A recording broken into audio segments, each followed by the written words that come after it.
Hello, this is Rachel, and today I'm going to do I'm going to try and do it in 10 minutes review of the Learning and Development Book Club's October book choice, which was Long Life Learning by Michelle R. Weise. So I'm really excited to talk about this book and just the way that it came about, us choosing that, and that this was our first choice, is we did a poll in our Facebook group, the Learning and Development Hub. And I put a list of topics that are quite topical at the moment for learning and development professionals, and people had to just score them, and reskilling and upskilling came out top. And it was on the back of that we decided to choose this book. I actually gave the group a selection of about half a dozen different books, but this one won out. So just to give you a little bit of background on the book, it's written by Michelle R. Weise. Now she's been an academic in the past, now working in industry, very much an education specialist. So the book does come with that lens, looking at the situation through the eye of academia, or through the eye of the education provision in the United States.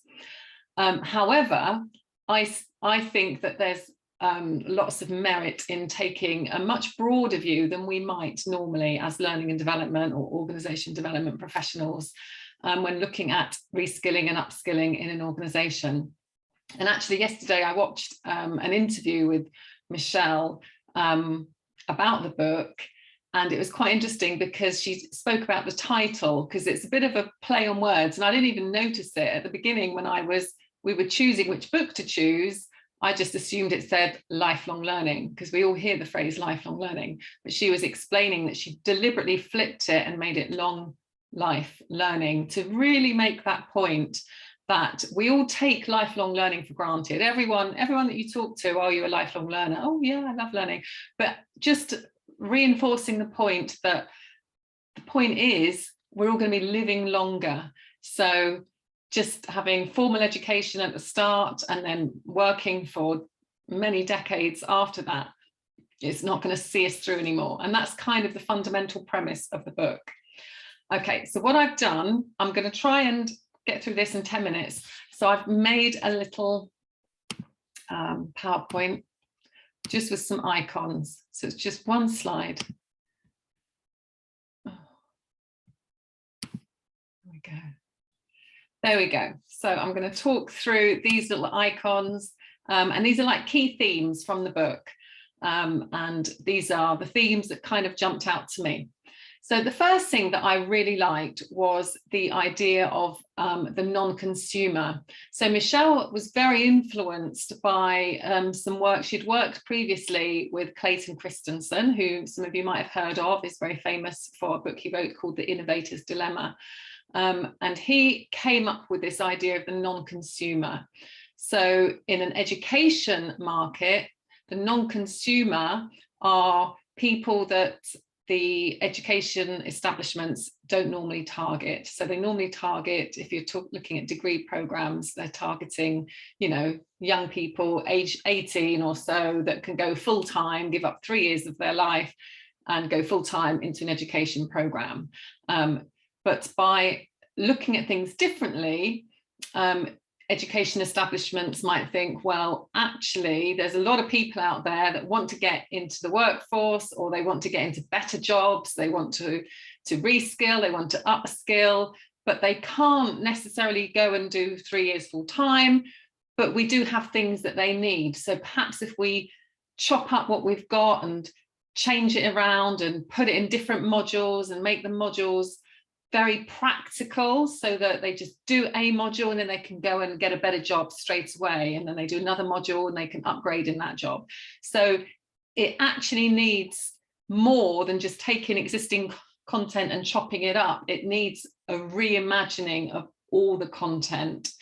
So they talk a little bit about that, and I actually found that really, really interesting, because I did know of Clayton Christensen and I did know of some of the examples, because there's a couple of universities out there doing this kind of thing in the States, and some haven't been successful and some are now being very, very successful, and I'd heard of some of those. So I was really interested to read that bit. It's like, this is where it all came from. So she introduces this idea of the non-consumer, Now, given that's in an education setting, but the question that I asked in my Facebook group, the Learning and Development Hub, is, who are the non-consumers in your workforce? Do you have people in your workforce that could be filling the skills gaps, could be filling the jobs that you're struggling to fill, but because they haven't got the right label in the job title, or they haven't got the right thing on their CV, they're being overlooked, they're not being considered. But actually, if you dig deeper, they do have the skills. So I just think that this idea of the non-consumer is a really powerful idea, and we could apply that in multiple ways. Okay, so moving on from the non-consumer, it's this idea of that people in the future, because we're going to live much longer, technology is changing so much, we're going to have to reskill continually, we might have to have multiple careers. So it's the idea that we have to learn and earn at the same time. And how do we do that? How can employers make it possible for us to learn while we earn? And that's kind of the crux of the whole book. And she gives this lovely name of working learners. How can we become working learners? And I really like that, because that's just 2 words. And in 2 words, you can picture what it is. How can we do our job but fit in the learning? And there was another phrase that she used, which was educational friction. So sometimes, people at work might get the chance to study, but if the demands of the job are so much so that they don't get time off, and sometimes it's not just the time off, it's having backfill someone to do the job when they're not there, then they're going to have this educational friction. They're going to be wanting to study but never actually being able to do so. So moving on from the kind of individual focus there, Michelle talks about the idea, and she calls them on-off ramps.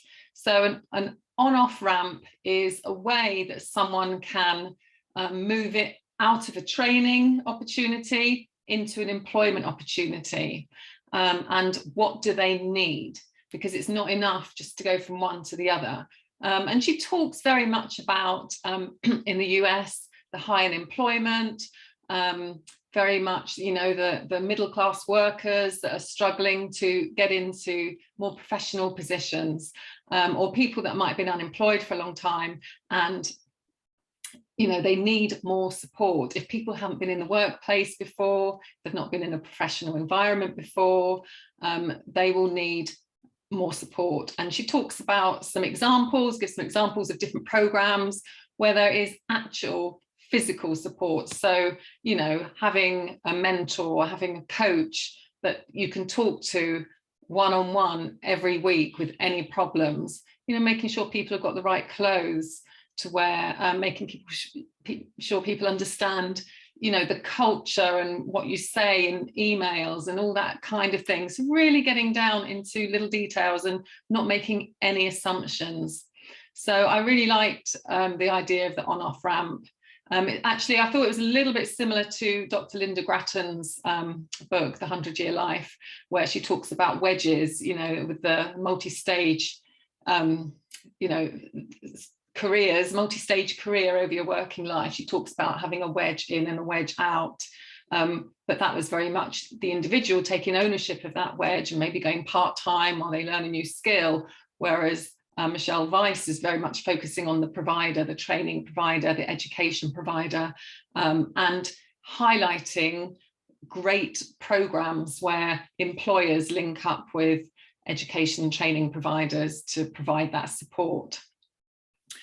So then we move on to just the point here, and this won't be anything groundbreaking, more pathways, just the idea that people's careers don't go in a linear, don't go in a line anymore.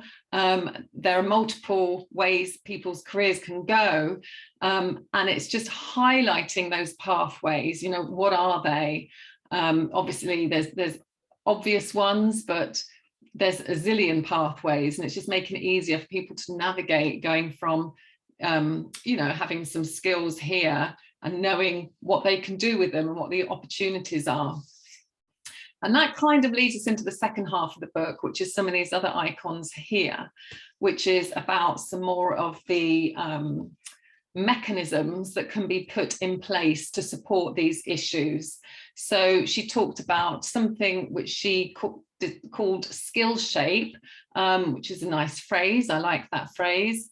And the definition of this is the unique skill demands associated with a career field, a region, or an individual.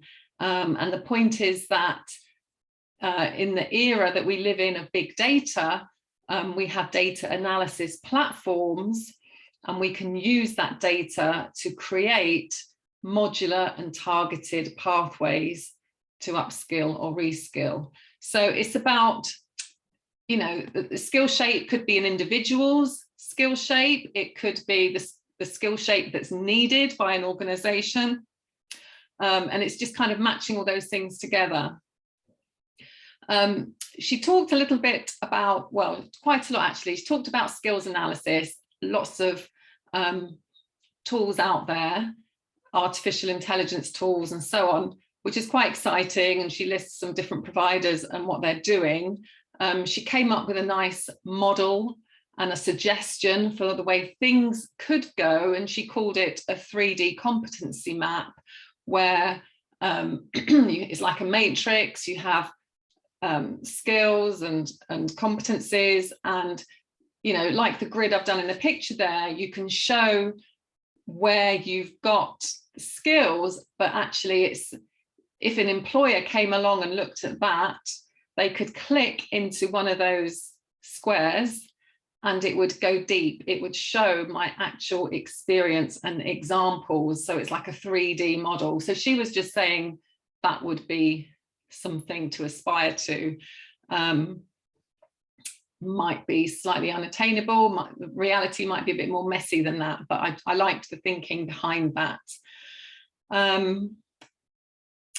She talked about, knowledge transfer is king. So in the old days, those of us in the learning and development profession will know that content was king once upon a time, but no more, because we're just drowning in content. Content isn't the answer. People, you know, if people want to learn, just giving them the content isn't enough. Actually, what we need in the future is knowledge transfer.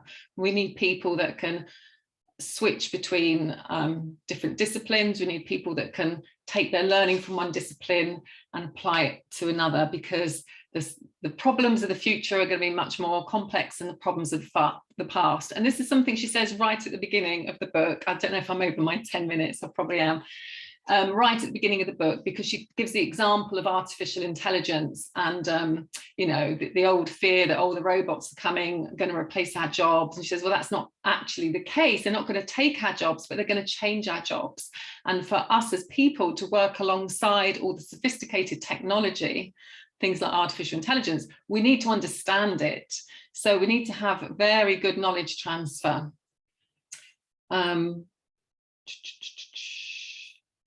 Yeah, so transfer is critical in an age where content is no longer king. Rather than memorize content, learners must build habits of mind that stretch across disciplines and transfer from one context to another. So that's what that was all about. And I think last but least is data trusts. And this was kind of what the book ended on. And I thought this was fantastic. So the concept behind a data trust is just a collaboration and sharing of data between educational institutions. So the educational institutions know what they're sending people out to the world with, and they might also know what jobs those people go to, how many people get hired, what jobs they're doing. And so it's a mapping exercise between education establishments and employers and individuals, and just putting a whole bunch of data together. Data that's usually in different places and isn't shared. So it's putting together and finding the meaning, and then using that togetherness of the data to find where the gaps are. Where are the gaps in the educational provision? You know, what's not joined up, what's not working. Now there is a chap, see if I can find his name, who is working, literally creating data centers. I'll find it. And he is, you know, there's a couple of models in the States where he's creating these data centers, and because it's all about data sharing, and we all know there's data protection, so it's all about frameworks and agreements and protocols and so on. So it's that very unsexy stuff before you can get to the fun stuff of looking at the data. But I'll add his name in the notes at the end if you want to look him up. And yeah, there was kind of a general point just before that with the skills analysis that there are lots of organizations doing really great analysis work now, because, you know, every job that's advertised, it's on the internet, it's got words in it, it's got keywords, and that's a really rich source. So there are tools that can trawl that data. Obviously within organizations, there's some good skills mapping software out there. So for people that are working in a company that are interested in upskilling and reskilling, I think it's really important to know what's available in terms of the technology, because that is going to change what you can do and how you can do it. So dipping into this book and just picking out some of the different reference points, the different companies doing these things, is a really good place to start. So that's my slightly over 10-minute overview of long life learning, and I hope you enjoyed that. Let's just see if I can stop sharing. Okay, our November read is on microlearning, and I'll just tell you what it's called. It's Microlearning Short and Sweet by Carl M. Kapp and Robin A. DeFelice. So if you want to join in for November's read, then that's the book to get. If you go to my website, talentstorm.co.uk, I'll put a link and all the details about the book in there. And yeah, if you want to join in the conversation, then most of the action takes place in my Facebook group, the Learning and Development Hub. And each book we read, I'll do a live every week just to give people updates, and I'll share some of the resources, my infographics and so on. So that's where most of the action takes place. So thank you very much for joining us, and hope to see you in the Learning and Development Hub.